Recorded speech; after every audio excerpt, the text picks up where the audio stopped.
La situación de la mujer, y además me voy a ir algo más atrás del siglo XVI, de inicios del siglo XVI, cuando empezó la Reforma, y tengo que irme al momento en el que apareció el cristianismo. Es que necesito que ustedes contemplen exactamente el panorama de cuál es la visión de la mujer, de dónde arranca y con qué se encuentra la Reforma a inicios del siglo XVI.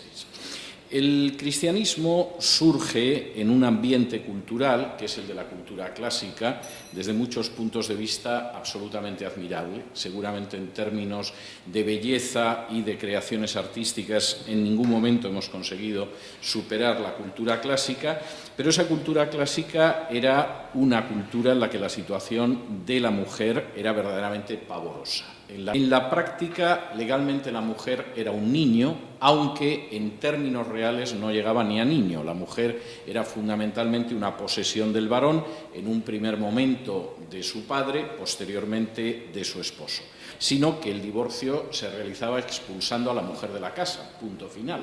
Se le echaba mano, se la ponía en la calle y ahí se consumaba el divorcio. Y, por supuesto, ese divorcio además era obligatorio en determinados casos. Por ejemplo, si una mujer casada era violada, había que divorciarse de ella. Se suponía que la violación había dañado el material y eso obligaba a ponerla en la calle sí o sí. De modo que en ese sentido la situación en Grecia era una situación verdaderamente poco envidiable. No crean que era mejor en Roma. Roma es el imperio que rige el Mediterráneo y no solo el Mediterráneo. A partir de los 12 años era común que se casara una niña y eso no excluía a las clases altas. No es que la gente de clase baja tuviera que casar a las hijas con 12 años, no, es que los testimonios de niñas casadas en clases altas son enormes. Por ejemplo, Octavia, la hermana del emperador Augusto, fue casada con 11 años y evidentemente pertenecía a una clase alta. Agripina, que es otro de las mujeres de la familia imperial, se casó con 12 años. El historiador Tácito, gran historiador romano, se casó con una muchacha de 13 años y de hecho estaba tan claro que lo normal era que se contrajera matrimonio con una niña de 12 años que, por ejemplo, la ley romana contemplaba penas para el adulterio de las menores de 12 años. De modo que en la cultura romana, e insisto, es la cultura en medio de la cual surge el Evangelio, además era muy común el infanticidio y sobre todo el infanticidio femenino. Y incluso las mentes filosóficamente más preclaras tenían claro que matar niños era una práctica normal. Séneca, contemporáneo de Pablo y ciertamente un filósofo más que notable, que escribió páginas sublimes desde muchos puntos de vista, sin embargo, señalaba que el hecho de ahogar a un niño no querido en el momento de nacer era un acto totalmente cubierto de razón. Es decir, si no quieres al niño y el niño nace, se le ahoga y te has desembarazado literalmente de un problema. Tácito consideraba que era intolerable que los judíos pensaran que matar a un niño no deseado era una práctica que era mala. Es decir, de hecho, lo que le parecía absolutamente siniestro y perturbador, por citar literalmente, era que se pudiera pensar que el no dar muerte a un niño no deseado era algo que se pudiera condenar. Era una práctica normal y tenía que ser aceptable. Y es una carta que escribe un señor que se llamaba Hilarión a su esposa, que estaba embarazada y se llamaba Alice. Y dice así: «Sabe que estoy aún en Alejandría y no te preocupes si todos regresan y yo me quedo en Alejandría. Te ruego que cuides de nuestro hijito y tan pronto como me paguen te haré llegar el dinero. Si das a luz, consérvalo si es varón, y si es hembra, desembarázate de ella. Me has escrito que no te olvide, ¿cómo iba a olvidarte? Te suplico que no te preocupes». Bueno, pues Hilarión era un buen esposo y un buen padre de familia. Es decir, si no regreso, cariño, no te preocupes, ¿cómo te voy a olvidar si siempre te estoy recordando? Te voy a mandar dinero para que no te falte de nada. Por cierto, estás embarazada. Si el niño que nace es un varón, lo conservas. Si es una niña, en fin, deshazte de ella. Es decir, incluso aquellas personas que podían tener mejores sentimientos, sin embargo, consideraban que las niñas eran muy prescindibles. De hecho, la muerte de las niñas era tan asumida, tan normal y tan generalizada, que las pirámides de población en la antigua Roma no eran como nuestras pirámides de población, donde siempre hay más mujeres que hombres, porque es verdad que inicialmente mueren más mujeres, pero luego al final aguantan más, y las pirámides de población siempre tienen más mujeres que hombres. Ese es el estadio natural. En Roma no era así. De hecho, la muerte de niñas era tan habitual que en la ciudad de Roma había 131 hombres por cada 100 mujeres. Es decir, la tasa de supervivencia de las mujeres era una tercera parte inferior a la de los hombres. En Italia, en el conjunto de Italia, la situación era peor. Se supone que en la ciudad de Roma eran más civilizados y había 131 hombres por 100 mujeres. En Italia había 140 hombres por cada 100 mujeres. Algún estudio que se ha realizado sobre familias romanas muestra, por ejemplo, sobre un muestreo de 600 familias estudiadas en una de las ciudades del imperio, que solo 6, es decir, el 1%, tenía más de una hija. La segunda hija, de manera sistemática, era muerta. El cristianismo implicó un cambio en cuanto a esto, de que, por ejemplo, las mujeres afluyeron al cristianismo, que era auténticamente una cobertura en todos los sentidos, de manera inmensa. Las cristianas se casaban más tarde, no había prácticamente matrimonios infantiles, no se producía el aborto ni el infanticidio. Al mismo tiempo se consideraba que el adulterio de la mujer estaba mal, pero también se consideraba que el adulterio del varón era negativo, y es curioso a veces la desproporción de mujeres dentro de las comunidades cristianas era exactamente la contraria de la población romana. Por ejemplo, cuando en el año 303 se produzca una persecución en la ciudad norteafricana de Cirta, una ciudad del Imperio Romano, y, por supuesto, se dediquen a ejecutar a los cristianos, que de los restos que quedan de esa persecución hay 16 túnicas de varón frente a 82 de mujer. Había 5 mujeres por cada hombre dentro de esa comunidad cristiana. Es decir, realmente el cristianismo implicó un avance absolutamente extraordinario para la mujer. Esa situación cambia de manera dramática a partir sobre todo del siglo III. Y empieza a cambiar de manera dramática porque en el seno del cristianismo empieza a entrar de manera masiva la filosofía grecorromana. Y en ese sentido hay una enorme inyección de estoicismo, hay una enorme inyección en muchos aspectos de la filosofía negativa del cuerpo, del sexo y de la mujer, y sobre todo a medida que avanza la Edad Media se va considerando cada vez con más claridad que el estado de perfección es el estado de celibato, el estado que implica mantener a las mujeres a distancia, el estado, incluso si se puede, de virginidad perpetua. Con lo cual, el concepto de la mujer en el cristianismo, que ha sido muy positivo en sus primeros años, empieza a ser un concepto que no tiene nada que envidiar, salvo en el hecho de justificar el infanticidio al que había a inicios del Imperio Romano, cuando surge el cristianismo. Voy a leerles algunas citas para que ustedes mismos se hagan una idea de qué se encuentran los reformadores cuando empieza la reforma a inicios del siglo XVI. Tertuliano, que es uno de los padres de la Iglesia,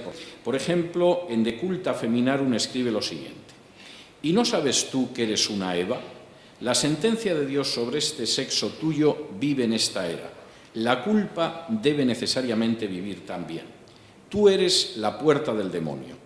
Eres la que quebró el sello de aquel árbol prohibido. Eres la primera desertora de la ley divina. Eres la que convenció a aquel a quien el diablo no fue suficientemente valiente para atacar. Así de fácil destruiste la imagen de Dios el hombre. A causa de tu deserción, incluso el Hijo de Dios tuvo que morir.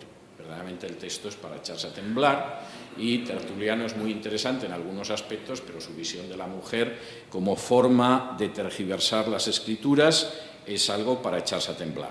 No crean ustedes que es distinto lo que opinaba Jerónimo, que hizo una labor extraordinaria traduciendo la Biblia de las lenguas originales al latín, la famosa Vulgata, pero que podía escribir que no hay nada más impuro que una mujer con el periodo y todo lo que toca lo convierte en impuro. Y, por supuesto, consideraba que la situación ideal del ser humano era vivir en la virginidad, a lo cual respondía algún cristiano de la época que eso llevaría a la extinción de la especie, lo cual, dicho sea de paso, parece bastante lógico.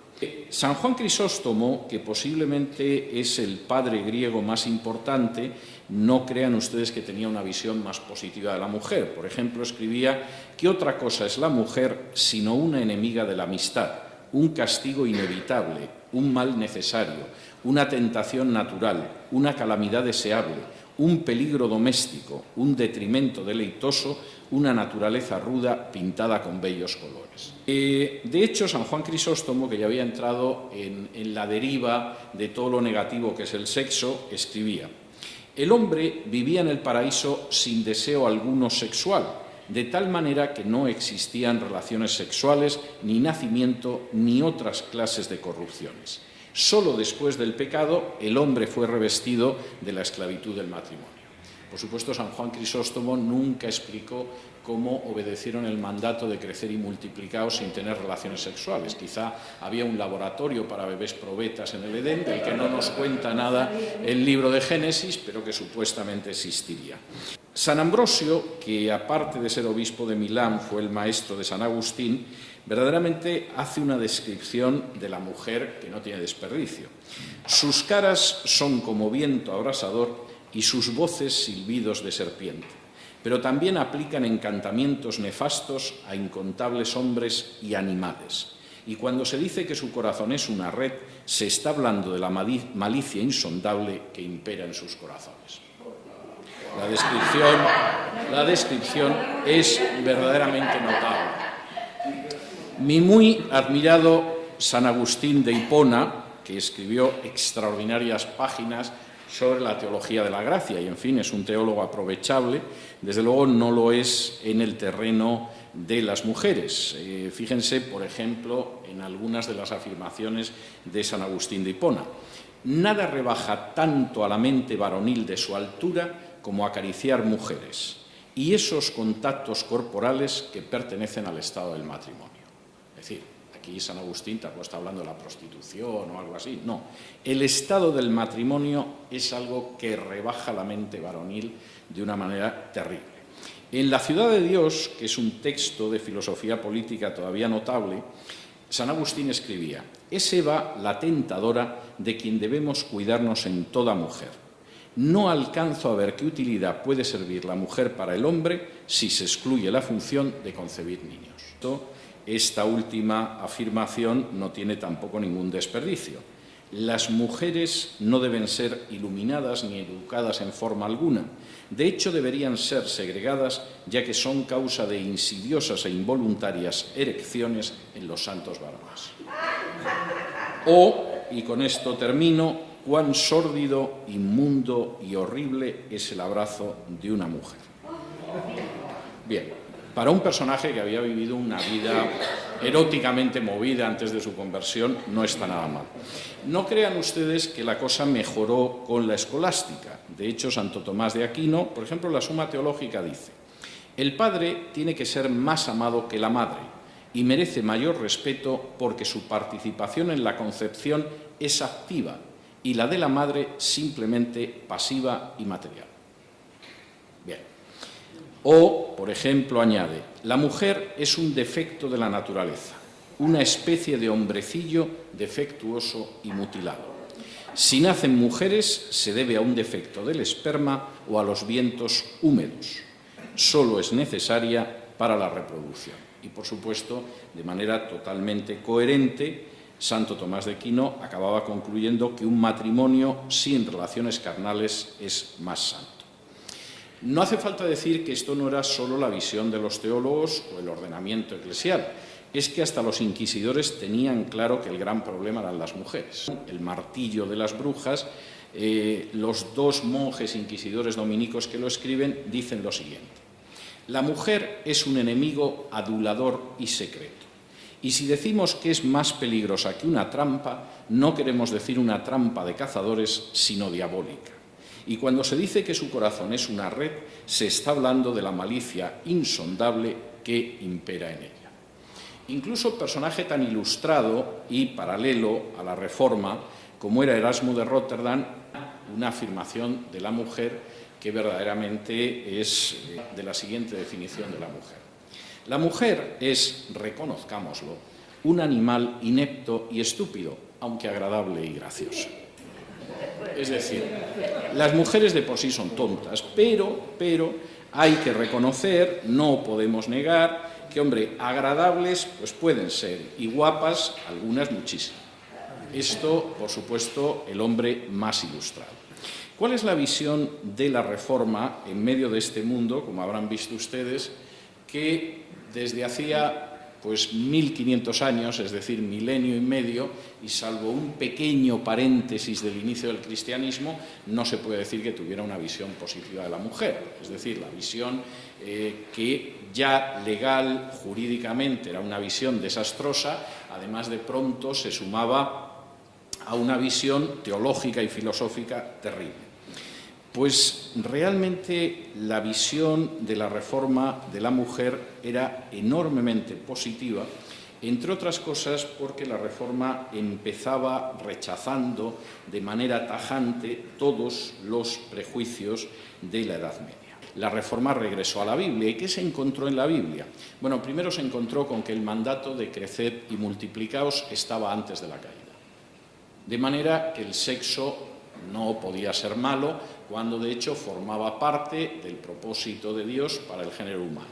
Este era el primer punto. Segundo, en el Nuevo Testamento los obispos estaban casados.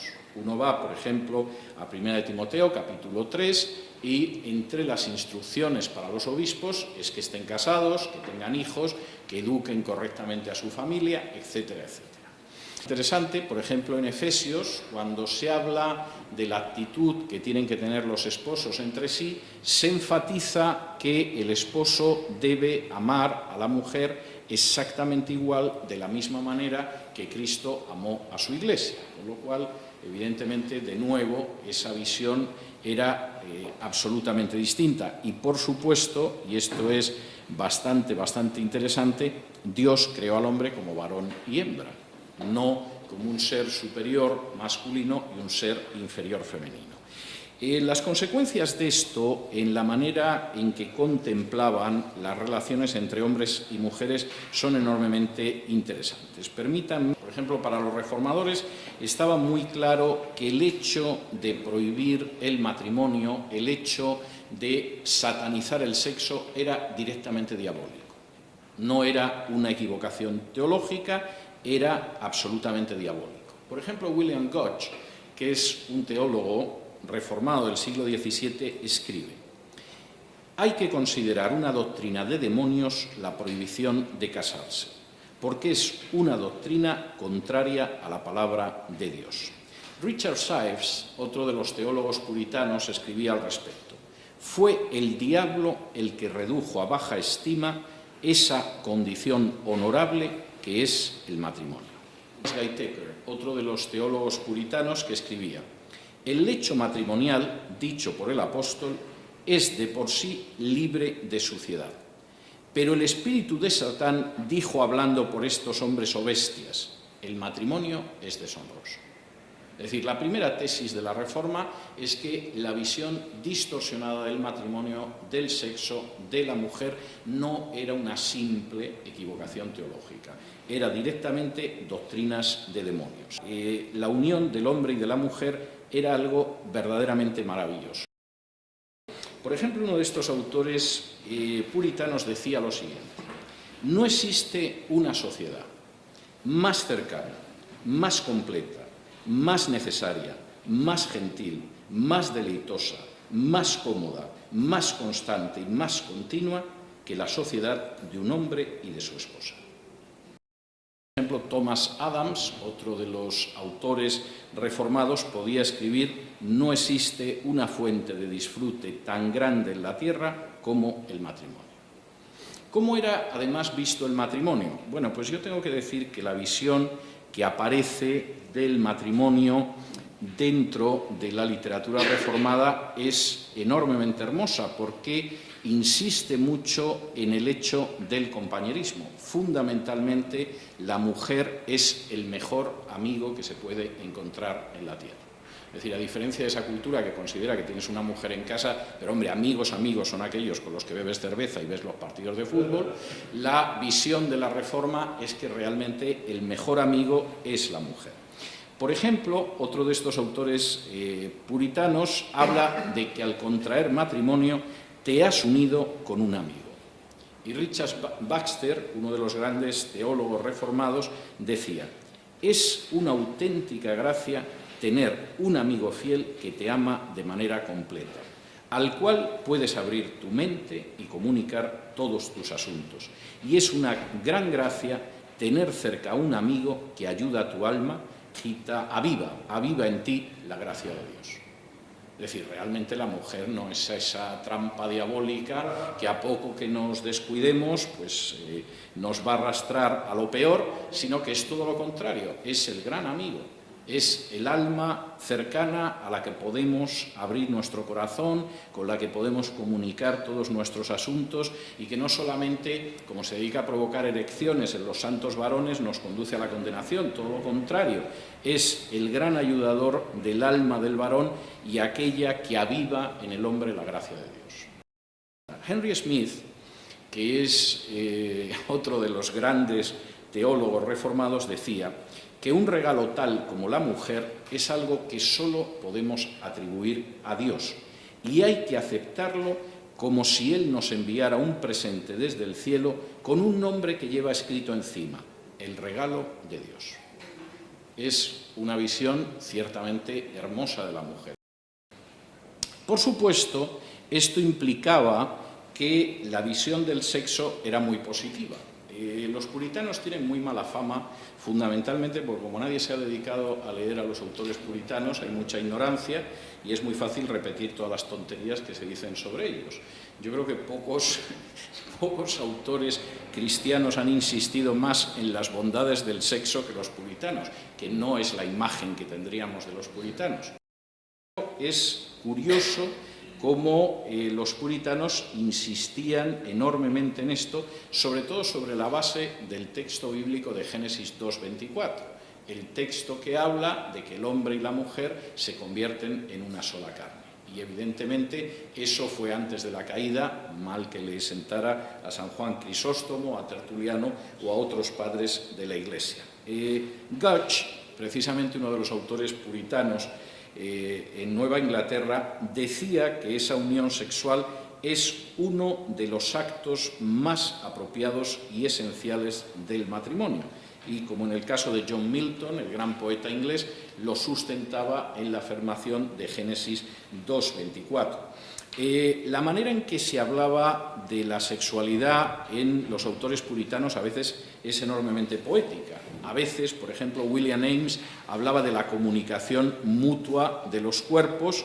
A veces, en otros casos, se hablaba de que es la manera en que se unen dos personas en una carne de acuerdo a la ordenanza de Dios. Y bueno, había algunos puritanos verdaderamente impresionantes, porque los puritanos consideraban que la unión sexual, lejos de ser algo que, en fin, lo que facilita es que se multiplique la especie, es algo bueno de por sí. Y, por lo tanto, el sexo tenía que ser exuberante. Dejo a juicio de cada uno de ustedes qué puede significar esto en la práctica, pero, por ejemplo, Gutch decía que las parejas casadas tenían que tener relaciones sexuales con buena voluntad y deleite, de manera dispuesta, voluntaria y alegre. No está mal la descripción. Y otro de los autores puritanos, hablando de lo que sucedía en el matrimonio, fíjense que al hablar del sexo dice que era como dos instrumentos musicales correctamente afinados que logran la armonía más placentera y dulce en una unión bien concertada. Alexander Nichols, hablando de la mujer, que se supone que es nuestra mejor amiga, a quien podemos abrir el corazón, con quien compartimos ayuda, aquel ser que está a nuestro lado, la denominaba también el compañero del placer.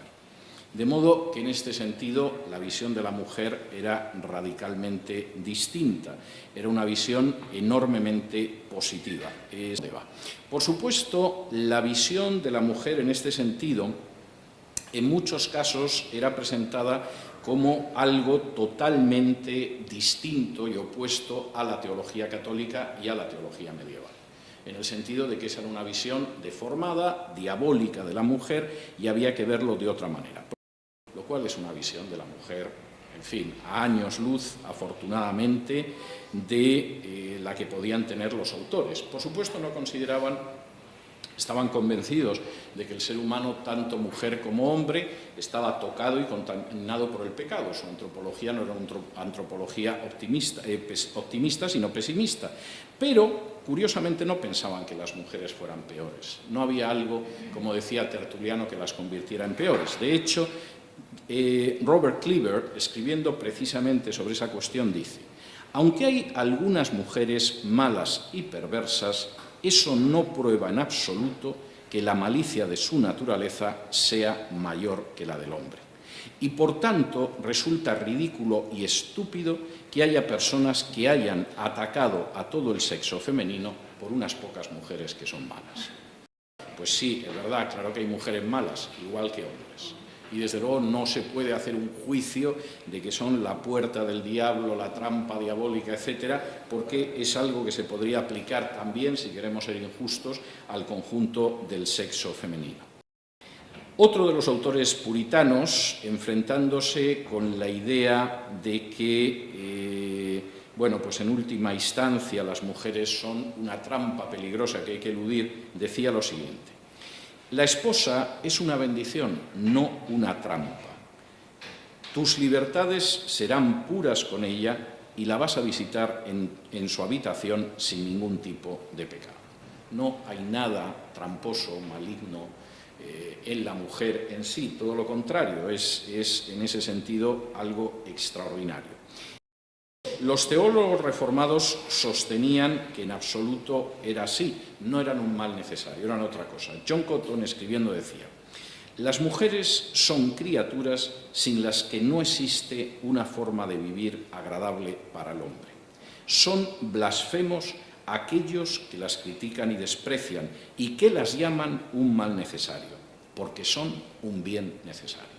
Escribiendo Cliva, otro de los autores reformados, sobre las mujeres, y hablando de que son el mal necesario, está criticando también esa tesis, dice: estos dichos y otros semejantes que tienden a despreciar a las mujeres los vomitan algunos de manera maliciosa y sin discreción, pero eso es contrario a la mente del Espíritu Santo.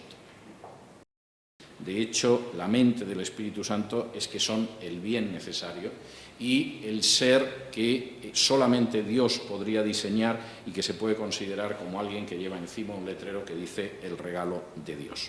Por supuesto, la idea de que fuera un ser inferior al hombre era también rechazada de manera tajante. Por ejemplo, William Secker, comentando el libro de Génesis y hablando de la creación de Eva, dice: Dios hizo a Eva como una línea paralela e igual a Adán. No la creó de la cabeza para que presumiera de superioridad, sino que la sacó del costado para que fuera igual.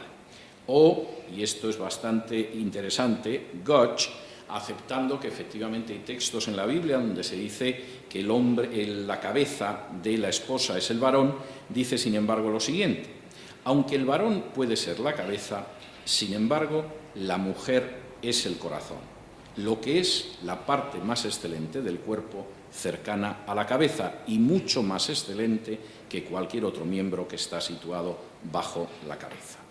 En ese sentido, la visión de la mujer en la Reforma ciertamente era muy distinta de la visión que se había tenido a lo largo de la Edad Media, y esto tuvo repercusiones también dentro de la Iglesia.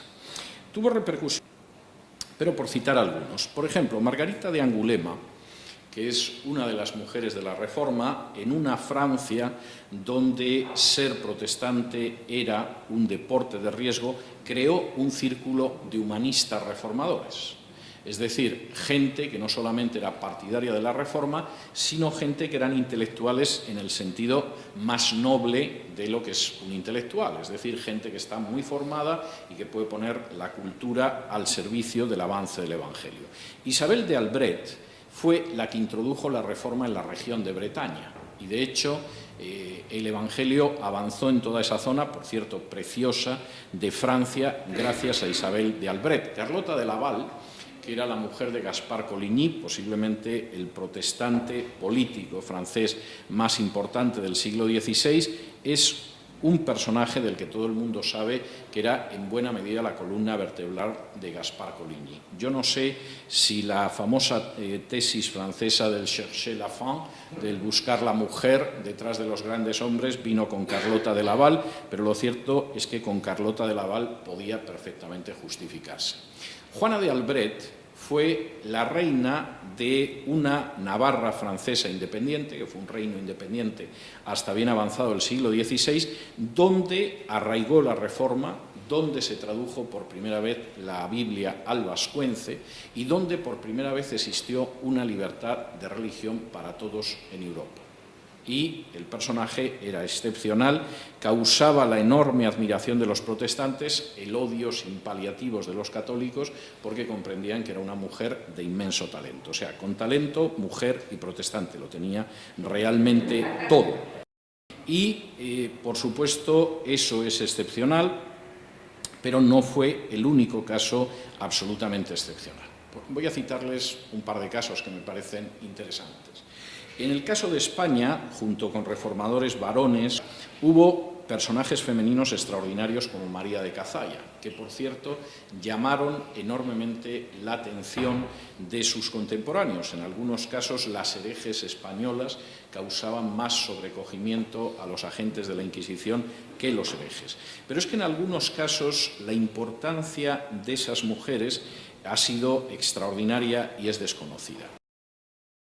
Resumiendo, frente a una visión de la mujer que enraizaba, hundía sus raíces dentro del pensamiento clásico. La mujer es un ser inferior, tiene sus aspectos buenos, pero para no más de unos minutos o unas horas al día, cumple determinadas funciones, pero no es un ser igual al hombre. Visión clásica todavía empeorada por una visión católica partidaria del celibato, en la cual, claro, la mujer era el máximo peligro para alguien que quiere mantenerse toda su vida célibe, frente a esa visión negativa, bochornosa, que denigraba el matrimonio, que denigraba el sexo y que denigraba a la mujer. La Reforma presentó una nueva visión que simplemente se limitaba a volver a la Biblia. Al volver a la Biblia, la mujer no solamente no era un ser negativo, es cierto que hay mujeres muy malas, como también hay hombres muy malos, pero la mujer, en términos generales, y precisamente porque así se desprende de la Biblia, para el hombre es la compañera perfecta. Es el ser con el que se puede compartir toda la existencia, es aquel al que se puede abrir plenamente el corazón y confiar de una manera absoluta, es aquel al que podemos definir como nuestro mejor amigo, no como un mal necesario, sino como el bien necesario, que además es la compañera del placer y que incluso es un ser que solamente Dios podría diseñar para que se convierta en un auténtico regalo de Dios. Es ese ser, además, el que en un momento determinado puede ser el corazón de la pareja y al mismo tiempo es un ser que permite que la existencia del ser humano pues, pueda llegar a una belleza tan notable como algunos de los pasajes que yo he leído antes. Y, por supuesto, es un ser que también es motor del avance del reino de Dios en este mundo, que en algunas ocasiones, en los momentos más duros de la Reforma, tuvo que asumir funciones de extender el Evangelio allá donde el Evangelio no llegaba, que tuvo que defender situaciones que parecían absolutamente indefendibles, que entraron con el Evangelio en regiones donde, por supuesto, el varón no había llegado nunca con el Evangelio y que demostraron que efectivamente el hombre existe como varón y como mujer, o el ser humano existe como varón y hembra, si ustedes lo prefieren. La Reforma implicó un cambio, y implicó un cambio radical simplemente por una razón: se limitó a regresar a la Biblia, a leer lo que veía en ella y aplicarlo. Muchas gracias.